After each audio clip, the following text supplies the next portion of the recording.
I don't believe you can fundamentally say that innovation, that you want as a CEO to nurture the spirit of innovation, to encourage innovation, unless you have a culture of risk-taking. If you want to be successful, I would encourage you to grow a tolerance for failure.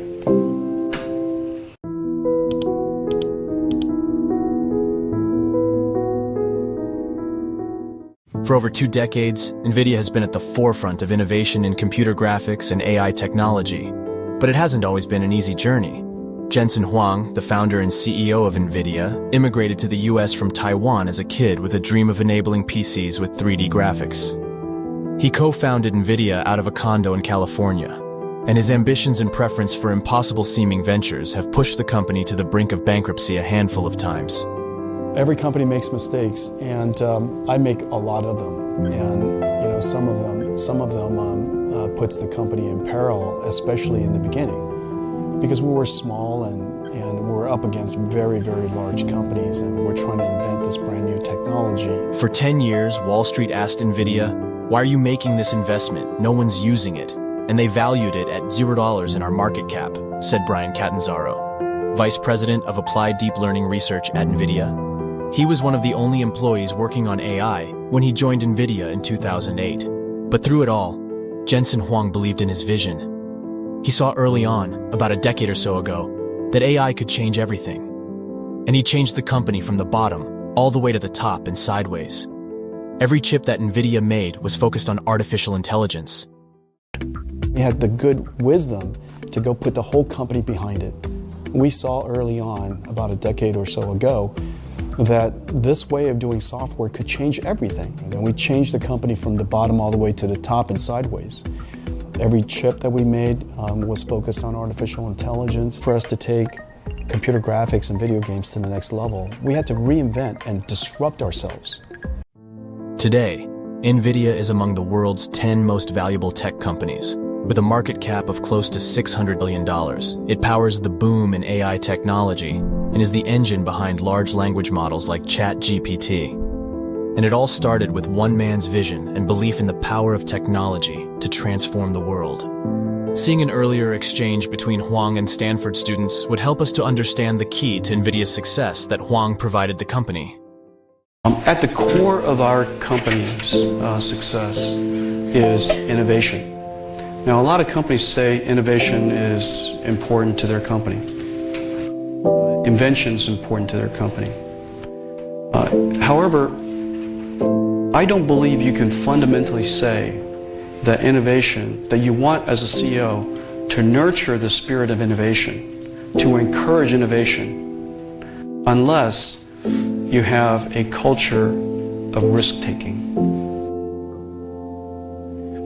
We have to encourage our engineers, our marketing people, all of our employees, to take calculated risks. In order to encourage them to take calculated risks, first of all, you have to teach them how to do that. That's a skill, a matter of skill. Then the second part of it is a matter of courage. Most people hate to fail. Do you guys agree with that? But unless you guys want to be successful, let me say it the positive way. If you want to be successful, I would encourage you to grow a tolerance for failure. To develop a tolerance for failure. Now, when I mean a tolerance for failure, I don't mean, gee, what Jensen just told me is sleep in until noon, okay? Don't do any of my homework, flunk out of all my classes, because that defines failure. Right? That's not what I said. What I said is, what I'm trying to say is that I want you to try things even though it is impossible to calculate precisely that it would lead to success. That your instincts, your intuition is something you ought to follow. If it wasn't because of following my own instincts or the founder's instincts or many of our employees' instincts, why would we be where we are today? And why would we have invented things that the market's never had before, the world's never had before? So you have to have this culture or a tolerance for risk-taking. But the thing about failure is this. If you fail often enough, you actually might become a failure. And that's different than being successful. And so the question is, how do you teach someone how to fail, but fail quickly? And to change courses as soon as you know it's a dead end. And the way to do that is we call it intellectual honesty. We assess on a continuous basis whether something makes sense or not. And if it's the wrong decision, let's change our mind. And you know, a lot of people say CEOs are always right and they never change their mind. That doesn't make any sense at all to me, especially when it violates the first principles of what we want the company to become. An innovative company that invents amazing things, that solves problems for the world that it sometimes didn't even know it had. If you want to do that, then you have to cultivate that tolerance for risk-taking, and you have to then teach people how to fail, but fail quickly and inexpensively, and how to be direct with each other that this is the wrong approach and what's the better approach, and then be flexible enough to change courses and quick.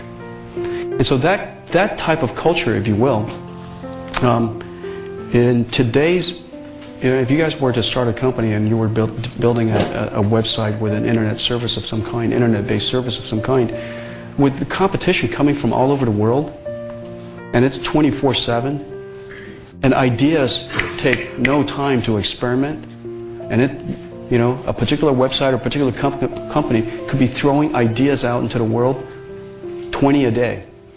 And so unless you are thoughtful about risk-taking and being able to change your mind, reacting to the market conditions, and being flexible, how are you going to stay alive? And so you could almost see what I just described in the nature of older companies and the nature of the newer companies. The modern companies, if you guys, I'm sure you guys all go to Google's website, almost every single application's in beta form. They're trying all kinds of stuff, right? They're trying all kinds of stuff. If they call it production and it doesn't work well, you guys would just be upset at them. So they call it beta. Have you noticed? They call it beta so that they could try a lot of things. And if it fails, take it out. If it's bad, take it out. If it works, do more.